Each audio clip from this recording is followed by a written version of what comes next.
నేను కూడా నమస్తే పెడతాను. ఎలా ఉన్నారు? అందంగా ఉన్నా. అందంగా ఉన్నారా? మీరు ఎప్పుడూ అంతే అందంగా, గ్లామరస్గా, యాక్టివ్గా ఉంటారు థ్యాంక్ యూ.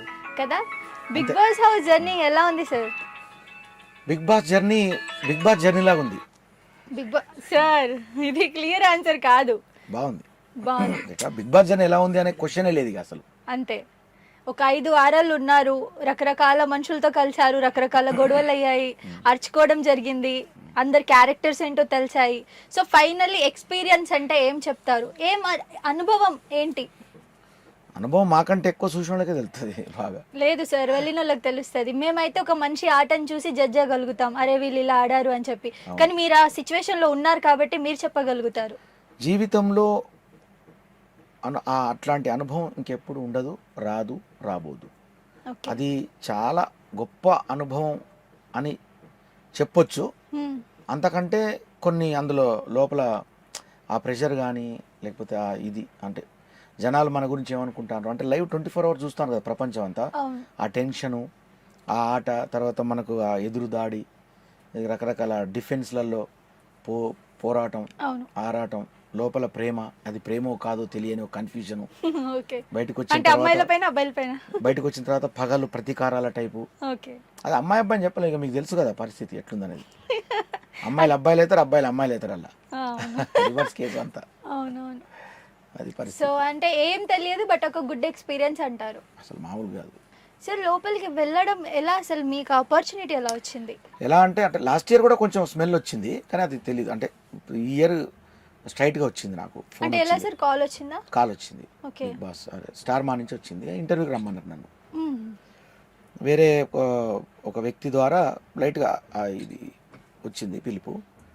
వచ్చి తర్వాత మళ్ళీ మెయిన్ పర్సన్, అందులో ఉన్న పర్సన్ నాకు ఫోన్ చేశారు. ఒకసారి ఇంటర్వ్యూకి వస్తారా అంటే వెళ్ళాను.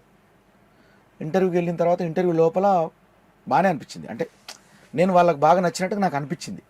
ఓకే. కానీ ఏమో చూద్దాంలే అనుకున్నాను నేను. అప్పటికి నాది కష్టపడ్డా అనే పాట వచ్చింది. అప్పటికి మంచి పాపులర్లో ఉన్నా, కొంచెం బాగానే నడుస్తుంది కథ. అంతకుముందు ఎన్నో సినిమాలు చేసినాను, ఎంతో అంటే ఈ యూట్యూబ్లో రకరకాల పాటలు మీకు ఎరికే కదా ఇక. Bathukamma, Bonalu, YouTube, private songs, folk songs చేసిన తరుణంలో ఈ పాట నేను ఇప్పుడు ఏంటంటే నేనే అంటే పాడి అందులో నటించడం వల్ల వాళ్ళకి కొంచెం ఎక్కువ ఐడెంటిటీ అయిపోయిన వాళ్ళకు కూడా తెలిసింది, ఆ పాట చూసి ఉన్నారు. సో ఇంతకుముందు గతం ప్రీవియస్ అదంతా స్టోరీ ఉంది కాబట్టి అదంతా కలిపి వాళ్ళు నన్ను పిలవడం జరిగింది. వెళ్ళి మంచిగా. అంటే ఇంటర్వ్యూకి చాలా స్టెప్స్ ఉంటాయి, ఫస్ట్ ఒక దాంట్లో పాస్ అయ్యి మళ్ళీ ఇంకొక దాంట్లో అలా ఒకటేసారి ఒక సిట్టింగే ఉంటుంది. అంటే ఏం అడుగుతారు సార్ నార్మల్ గా? మన యాటిట్యూడ్ ఏంటి, ఓకే, మన పాటలు అంటే అన్నీ తెలుసుకుంటారు మన గురించి, మన ఫ్యామిలీ బ్యాక్గ్రౌండ్ ఏంటి, నేను ఎలా ఉంటాను, పాజిటివ్ ఉంటానా, నెగిటివ్ ఉంటానా, అగ్రెసివా ఏంటి, మీకు ఎవరంటే ఎట్లాంటి మనుషులు అంటే ఇష్టం, మీకు ఎలా అనిపిస్తుంది, మీ మానసిక పరిస్థితి ఏంటి అన్నీ కనుక్కుంటారు వాళ్ళు. అంటే మీకున్న యాక్టివిటీస్ ఏంటి, మీరు దేంట్లో ఎక్కువ నిష్ణాతులు, ఎక్కువ మీ దేంట్లో కళ ఉంది అనేది అంతా కూడా వాళ్ళు ఆరాధిస్తారు మనకి. నేను పాటలు చెప్పాను డైరెక్ట్, మీరు ఏం చేద్దాం అనుకుంటారని అడుగుతారు మనల్ని. అంటే బిగ్ బాస్ హౌస్లో మీరు వెళ్ళి ఏం చేద్దాం అనుకుంటారంటే నేను డైరెక్ట్ చెప్పేసిన, నేను చాలా జెన్యున్గా ఉంటా, నా జెన్యునిటీ నేను ఉంటా, అంటే నేను పాటలు పాడతా, ఎంటర్టైన్ చేస్తా, నాకు వచ్చింది అదే. ఒకవేళ అందులో మరి మీకు చాలా అంటే కొన్ని అనుకోని పరిస్థితులు, సంఘటనలు కూడా ఎదురవుతాయి. ఎలా అంటే ఏమో దాన్ని బట్టి నా ఎలా ఉంటుందో తెలియదు, నేను కొత్తగా మారేది ఏమి ఉండదు అని చెప్పాను. సరే అని చెప్పి ఓకే, మరి బహుశా వాళ్ళు అనుకున్నాలే, నాకు తెలిసి స్టార్టింగే పిలిచిరు నన్ను లోపలికి. స్టార్టింగ్ నేను ఓపెనింగ్ బిగ్ బాస్ ఓపెనింగ్లోనే నేను వెళ్ళాలి, వైల్డ్ కార్డ్ ఎంట్రీ ఎందుకో అంటే మళ్ళీ మధ్యలో వాళ్ళు వచ్చిండ్రు. నేను అంతా రెడీ అయిపోయినా, స్టార్టింగ్లో రెడీ అయి కూర్చుంటే వాళ్ళు మళ్ళీ వచ్చారు జడ్జెస్, వచ్చి సార్ మీరు వైల్డ్ కార్డులో పంపిద్దాం అనుకుంటాను అని మళ్ళీ చెప్పారు. బహుశా నేను స్టార్టింగ్లో కొంచెం ఎంటర్టైన్ చెప్పాను కదా, అంటే స్టార్టింగ్ ఎంటర్టైన్ ఎందుకు, కొంచెం అగ్రెసివ్గా మరి గొడవలు పెట్టుకుని ఆగామని చేయాలనుకున్నారు, మరి నాకు తెలియదు కానీ చెప్తానా, జస్ట్ కామెడీ చెప్తానా, సీరియస్ కాదు ఇది, అట్లా అనుకున్నారేమో మరి. అనుకుని నన్ను మరి వైల్డ్ కార్డ్ మీద తీసుకున్నారు. తీసుకున్న తర్వాత ఫస్ట్ వీక్ సెకండ్ వీక్ కొంచెం ఇదేంటి ఇంత వీక్ ఉన్నాడు అనుకున్నారట బయట, నాకు తెలియదు. నేను ఉండే విధానమే అది, అందరినీ త్యాగాలు, రోగాలు, కథ కార్ఖానం, బతిలాడు, అది చేసుడు, ఇది చేసుడు, ఓదార్చుడు, ఇదే సరిపోయింది చక్కదనం ఉన్నది. అశ్విని కొంచెం ఎక్కువ ఓదార్చారు మీరు. అదే ఓదార్చి ఇక అంత రకరకాల కన్నీళ్ళు తుడవడాలు,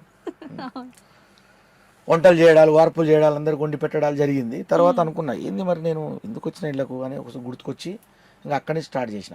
అంటే నేను 3వ వారంలో నాకేం జరిగిందంటే అందరు నా మీద జిక్క జికా జిక్క జికా జిక్క జికా తెలుసు కదా ఇక. అదే మస్తు ఇష్టం సార్ నాకు టార్గెట్ నిజంగా. చేసారు బాగా. కుండలు మీరు పాడుకుంటూ చెప్తారు కదా మస్తు అనిపిస్తుంది నాకు చాలా ఇష్టం నిజంగా. కుండల బాల కొట్టుడు అవును అలా జరిగింది. స్టార్ట్ చేసారు అట్లాగే మళ్ళీ నాకు వచ్చిన సార్ వచ్చి క్లాస్ ఇచ్చాడు. అందులో నేనంటే ఏంటంటే ఫస్ట్ నేను ఊత పదం వాడాను అలా, అది వాళ్ళు బూతుగా అనుకున్నారు. సరే ఓకే, దానికి బిగ్ బాస్ వాళ్ళు వీళ్ళు అంతా అట్లా ఉండదు, ఇట్లా ఉండొద్దు, ఇట్లా ఉండొద్దు. ఆ తర్వాత వాళ్ళకు కూడా చెప్పిన, మీరు కూడా తప్పు అంటే అనుకోకుండా జరుగుతాయి తప్పులు అని చెప్పిన. మాకు జరగవు అన్నారు వాళ్ళు, జరిగినాయి. తర్వాత పశ్చాత్తాపడ్డారు. మీకంటే ఎక్కువ బూతులు గౌతమ్ వీళ్ళందరూ మాట్లాడారు కదా సార్, మీరు అసలు ఆ బూత్ ఆ రోజు అలా మాట్లాడినందుకు సడన్ గా అంటే ఫీల్ గౌతమ్ అయ్యారా? వాళ్ళు అగ్రెసివ్గా ఉన్నారు కానీ బూతు నాకు తెలిసి మధ్య మధ్యలో అమర్ కూడా అన్నాడు, చాలా వరకు మాట్లాడారు. అవును అన్నాడు. అదే నడుస్తుంది అట్లా కథ. ఇక అంటే అది మరి ఇప్పుడు ఏ రకంగా ఉంటే ఏ రకంగా అయిద్దో ఎట్లా ఉంటుందో తెలియదు, అది అంత కన్ఫ్యూజ్ అవ్వరం ఒక్కోసారి. అంటే వాళ్ళ పద్ధతులు, వాళ్ళ బిగ్ బాస్ ఆ సిస్టమ్ అదంతా పర్ఫెక్ట్ ఉంది లోపల అంతా కూడా. చాలా మంది రకరకాలు మాట్లాడతారు ఇట్లా, ఏదో స్క్రిప్ట్ గిఫ్ట్. అవును సార్, అది చాలా మందికి డౌట్. జెన్యూనేనా సార్? ఇప్పుడు లైక్ నామినేషన్స్ కి రండి అని చెప్పగానే అందరూ వెళ్ళి లైన్ గా నించుంటారు, అదంతా నిజమేనా? ముందే ఇంకేమైనా చెప్పడం, ప్రిపేర్ చేయడం జరుగుతుంది? అమ్మతోడు అట్లాంటివి ఏమి ఉండవు, మేము తప్ప మాకు మేమే, ఇంకా ఏం తెలియదు మాకు.